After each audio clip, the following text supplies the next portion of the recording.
Alors si on entend Gabriel Attal aujourd'hui nous expliquer qu'il pourrait assurer la continuité de l'État aussi longtemps que nécessaire, c'est que on a le sentiment ce soir, alors que la campagne va se terminer, que la donne a un peu changé. Même beaucoup changé depuis dimanche soir. Quand on regarde les derniers sondages, alors pour ne citer que lui, vous avez aussi d'autres sondages dans les baromètres dont je viens de vous parler, c'est que Emmanuel Macron suscite un rejet massif. Dans le dernier baromètre qu'on a fait pour le JDD, c'est à 74% de mécontentement. Gabriel Attal, c'est 20%. À mon avis, les Français ont vu, et je suis pas sûr qu'ils soient complètement dupes, mais évidemment que les premières projections qui ont été faites dimanche n'étaient pas du tout ce qu'on va avoir, en tout cas aujourd'hui et hier, mais c'est pas dit que les projections actuelles soient celles qu'on aura dimanche soir. Parce que moi, les projections, c'est très bien, mais les sondeurs eux-mêmes vous le disent, ça ne prend pas en compte les réalités qui peuvent se passer, les imprévisibles, les impondérables qui se passent dans la société française. Et j'en veux pour preuve, en 2022, le Rassemblement national était donné dans tous les instituts de sondage entre 25 et 45 députés. À la fin, ils en ont eu 89 puis 88 suite à une annulation d'élections. Donc, même, et je vais vous dire, on en parlait un petit peu avant l'antenne, les Républicains, dans notre sondage, là, ils sont donnés entre 38 et 50 sièges. Au premier tour des élections législatives, sur les 64 députés sortants des Républicains, il y en a eu seulement 20 en tête au premier tour. J'ai beaucoup de mal à penser que les Républicains puissent obtenir plus de 35 sièges. C'est dans aucun monde. Ce second tour est-il joué d'avance? La réponse d'Yves Tréhard, juste après la pause.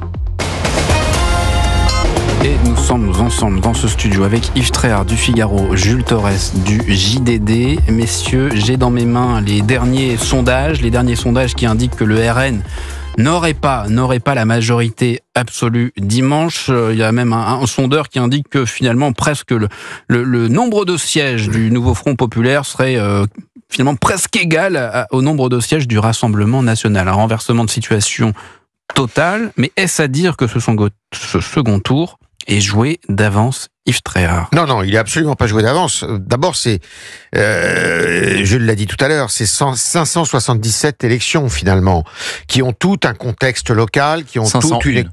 pardon? Ah oui, 501, parce qu'il y en a évidemment. Pardon, excusez-moi. Non, il y en a 76 qui sont déjà, circonscriptions qui sont déjà attribuées. Mais je vous pose la question parce que, en fait, globalement, ces derniers temps, les sondages se sont peu ou presque pas trompés. On regarde les européennes, oui, on mais regarde c'est très différent avec les législatives.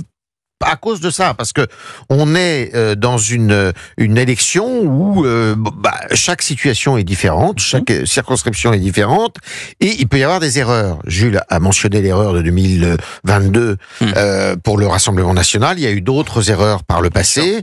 Il y en a à chaque fois, il y a quand même des variations importantes par rapport à ce qu'ont prévu les sondeurs. Et ça ne veut pas dire que les sondeurs fassent mal leur travail. Pas du tout. Ils font leur travail tout à fait correctement, mais il y a, par définition, un impondérable. Alors, il y a une deuxième chose aussi, c'est qu'il ne faut pas oublier que les sondages, ils s'arrêtent le vendredi soir. Et que ils ont une influence quand même sur le vote des Français. Et les Français peuvent, par exemple, considérer aujourd'hui que après le raz-de-marée quand même qui a eu lieu pour le Rassemblement national dimanche dernier, où beaucoup de Français ont voté pour lui, eh ben ils considèrent que ils ont été volés ou que il y a un déni de démocratie, comme on dit, et que il faut se mobiliser. À l'inverse, quelque chose qu'on disait complètement démodé, qui s'appelle le Front républicain, c'est-à-dire faire barrage au Rassemblement national. On disait maintenant la France. Eh ben non, ça peut marcher. Donc ça veut dire qu'on est complètement, je vais vous dire, je vais reprendre une phrase de Charles Denner, que vous connaissez sans doute dans L'aventure, c'est l'aventure, qui dit « J'aimerais bien être un spécialiste, il faut que je devienne un spécialiste en clarté dans la confusion ». Eh bien, on aimerait être des spécialistes de la clarté dans la confusion, parce qu'on est en plein dedans, là, actuellement, et c'est tout à fait normal. Il peut y avoir des déplacements de voix, il peut y avoir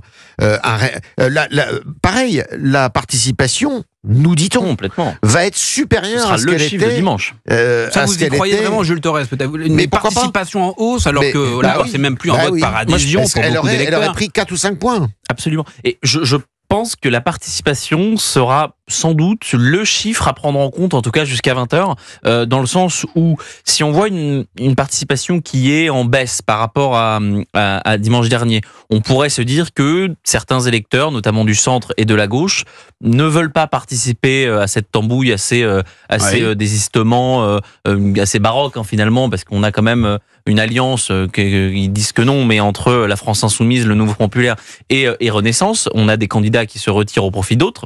Donc il y a ça. Si en effet il y a un regain de participation, peut-être que là on se dira le front républicain a fonctionné. Mais moi je voulais quand même dire deux choses. Tout d'abord rendre hommage aux sondeurs, parce que je pense qu'en cette période c'est le pire métier du monde, c'est-à-dire qu'on ne comprend rien et c'est d'une difficulté, surtout sur des législatives, parce qu'en effet, Yves le rappelait, il y a plus de 500 candidats, enfin il y a plus de 500 campagnes en réalité. C'est beaucoup plus difficile qu'une campagne des européennes où là c'est un scrutin national et où finalement il n'y avait pas non plus beaucoup de marques et donc c'est assez simple. Et ensuite je voudrais dire, Yves j'ai fait état tout à l'heure d'une jurisprudence de 2022 où le RN était placé entre 25 et 40 sièges. Pardon, mais il y en a eu aussi une en 2017. Emmanuel Macron, il n'était pas censé avoir une majorité absolue avec 400 députés. Il y avait même des personnalités qui disaient que François Baroin serait à Matignon parce que Emmanuel Macron aurait besoin des voix des Républicains après le score exceptionnel de François Fillon. Bon, il s'est rien passé de tout ça. Emmanuel Macron, il a caracolé en tête, il a fait plus de 400 députés. Donc, on peut pas définir. Et en effet, il y a des impondérables, des dynamiques dans la société qu'on peut pas prendre en compte. Il y a des récents sondages. Si on prend pas que les sondages des projections de sièges, on a aussi ceux sur les désistements, sur la tambouille. Il y a beaucoup de colère. Il y a 74% des Français qui veulent pas respecter les consignes de vote. Bon, il y a 56% des Français qui voient dans ces échanges, ces désistements, des manœuvres politiques qu'ils ne veulent plus voir. Ces 56% des Français, est-ce qu'ils vont aller voter? Alors, donc, la petite musique qui s'est installée cette semaine, malheureusement, et c'est aussi le cas chez les journalistes politiques, c'est qu'on avait de l'arithmétique. C'est qu'on avait un candidat RN à 38%, il y avait un candidat de gauche à 26% et un candidat du centre à 25%, et on disait, il va faire 51%. Non, je vous promets, ça va pas du tout se passer comme ça. Il y a des électeurs de la France Insoumise qui ne voudront jamais voter pour Gérald Darmanin, le premier fric de France, celui qu'ils ont traité de facho, de violeur, d'extrême droite depuis 2 ans, depuis 4 ans même. Et il y a des électeurs du centre qui ne vont pas aller voter pour Elisabeth Borne, Madame 49.3 et Madame Réforme des retraites. Dans aucun monde, je ne vois 100% des électeurs aller voter pour le camp d'en face. Donc vous prenez beaucoup de pincettes, de réserve, vous prenez sur ces sondages, donc c'est-à-dire que pour vous, la majorité absolue pour le Rassemblement national n'est pas à écarter. On va dire elle n'est pas à écarter, c'est la moins, c'est pas probable, mais elle peut arriver. Elle peut arriver. Il y a plusieurs solutions. Soit c'est une majorité absolue. S'il y en a qu'un qui peut avoir, à mon avis, la majorité absolue, c'est le Rassemblement national. S'il n'y a pas le Rassemblement national, il peut y avoir une majorité relative importante du Rassemblement national, auquel cas il pourra trouver, s'il lui reste 10 à 15 sièges à combler, il pourra trouver, à mon avis, chaussure à son pied au sein de l'Assemblée. Et puis il y a la solution vraiment très particulière. Alors 2 autres solutions où c'est une coalition, je dirais, de ensemble, c'est-à-dire le centre, la majorité sortante, avec la gauche, avec ou sans LFI, c'est très compliqué, qui arrive à faire une majorité peut-être absolue ou en tous les cas relative forte. Ou alors il y a une 3e solution, c'est que les 3 blocs s'annulent. En fait, que vous ayez 3 blocs à peu près égaux et que la France, alors là, soit impossible. Il est impossible de trouver une chambre, enfin une majorité, impossible de constituer un gouvernement à l'intérieur de la chambre, enfin de l'Assemblée. Et à ce moment-là, c'est la fameuse théorie ou hypothèse du gouvernement de technicien. C'est ça, gouvernement technique. Ça veut dire quoi, technicien, ça veut dire qu'on va chercher, je sais pas, par exemple, on va chercher monsieur Bercy, Michel-Édouard Leclerc. On va chercher, on va chercher monsieur Jean Castex, PDG de la RATP, qui vient d'être reconduit à la RATP. Enfin, un haut fonctionnaire ou un grand banquier, mais je n'y crois absolument pas. Ce qui est possible et ce qui a été possible en Italie, c'est pas du tout dans la culture française du consensus, c'est pas du tout dans la culture française du tout, où on est dans l'affrontement permanent. Moi, je voulais juste rajouter une chose sur ce gouvernement d'union nationale proposé, enfin, en tout cas imaginé par Emmanuel Macron, qui irait en gros des Républicains à la frange non LFiste du Nouveau Front Populaire. Mais il y a quand même quelque chose qu'il faut dire, c'est que en réalité, il n'y a pas tant de différence que ça entre la France Insoumise, Europe Écologie Les Verts, le Parti communiste et le Parti socialiste. Ils ont fait tous les mêmes outrances. Ils ont même trouvé un programme commun qui s'appelle le NL. Ils ont trouvé un programme commun. Ils ont eu tous les mêmes outrances depuis le 7 octobre. Ils ont tous eu un problème à dénoncer les pogroms qu'il y a eu en Israël. Ils ont tous fait montre d'une certaine, d'une timidité à dénoncer les atrocités du Hamas. Donc la distinction qui est faite depuis une petite semaine, et même par François Ruffin lui-même, qui désormais fait campagne contre Jean-Luc Mélenchon avec le soutien de François Bayrou, ça c'est quand même exceptionnel. Il faut quand même pas oublier qu'ils pensent tous la même chose, qu'en effet ils ont fait un programme commun et qu'ils n'ont pas reconnu toutes les atrocités provoquées depuis le 7 octobre. Le portefeuille ne veut pas dire la même chose pour chacun d'entre eux. Mais c'est vrai qu'on se posait, c'était à la une du Figaro lundi matin, Bardella face à Jean-Luc Mélenchon. Oui.